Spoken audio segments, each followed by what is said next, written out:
اللهم لك الحمد أنت قيم السماوات والأرض ومن فيهن، ولك الحمد أنت ملك السماوات والأرض ومن فيهن، ولك الحمد أنت نور السماوات والأرض ومن فيهن، ولك الحمد أنت الحق ووعدك حق ولقاؤك حق والجنة حق والنار حق والنبيون حق ومحمد صلى الله عليه وسلم حق. اللهم لك الحمد على ما يسرته من صيام شهر رمضان وقيامه وتلاوة كتابك العزيز الذي لا يأتيه الباطل من بين يديه ولا من خلفه، تنزيل من حكيم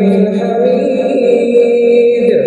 اللهم إنا نسألك من خشيتك ما تحول به بيننا وبين معصيتك، ومن طاعتك ما تبلغنا به جنتك، ومن اليقين ما تهون به علينا مصائب الدنيا، ومتعنا اللهم بأسماعنا وأبصارنا وقوتنا أبدا ما أبقيتنا، واجعله الوارث منا، واجعل ثأرنا على من ظلمنا، وانصرنا على من عادانا، ولا تجعل مصيبتنا في ديننا، ولا تجعل الدنيا أكبر همنا ولا مبلغ علمنا ولا مبلغ علمنا ولا إلى النار مصيرنا، برحمتك يا أرحم الراحمين.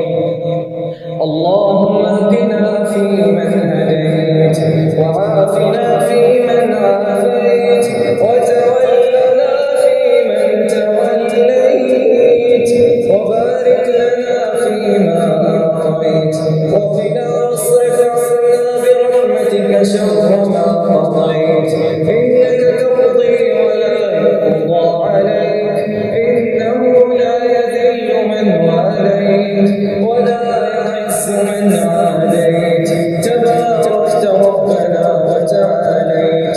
نستغفرك ونتوب إليك. اللهم يا حبيب التوابين تب علينا، اللهم يا حبيب التوابين تب علينا، ويا بال الخائفين آمنا، ويا رجاء المنقطعين لا تقطع رجاءنا، ويا راحم العاصين ارحمنا، ويا غافر المذنبين فاغفر لنا ذنوبنا، ويا غافر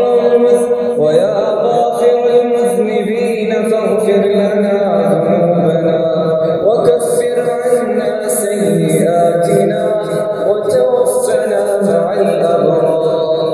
اللهم يا معز أعزنا بطاعتك، ولا تذلنا بمعصيتك، وتوجنا بتاج عزتك يا عزيز يا الله، وكف كف الظالمين عنا، ولسواك رب لا تكلنا، وبين يديك وعند خلقك لا تفضحنا يا الله.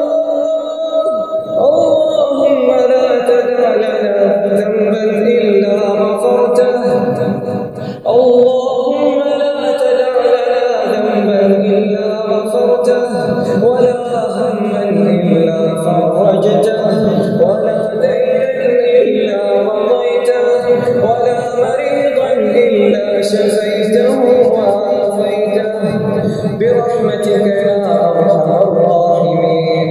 ربنا لا تزغ قلوبنا بعد إذ هديتنا، وهب لنا من لدنك رحمة، إنك أنت الوهاب.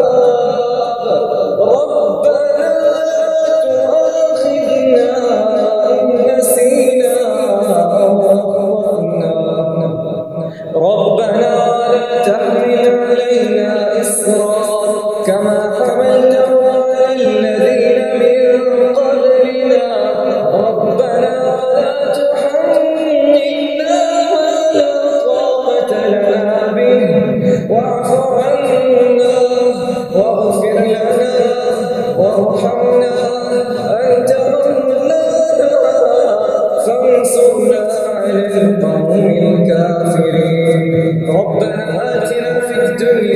حسنة وفي الآخرة حسنة وقنا عذاب النار. سبحان ربك رب العزة عما يصفون وسلام على المرسلين والحمد لله رب العالمين. وصلى الله على سيدنا محمد وعلى آله وصحبه أجمعين.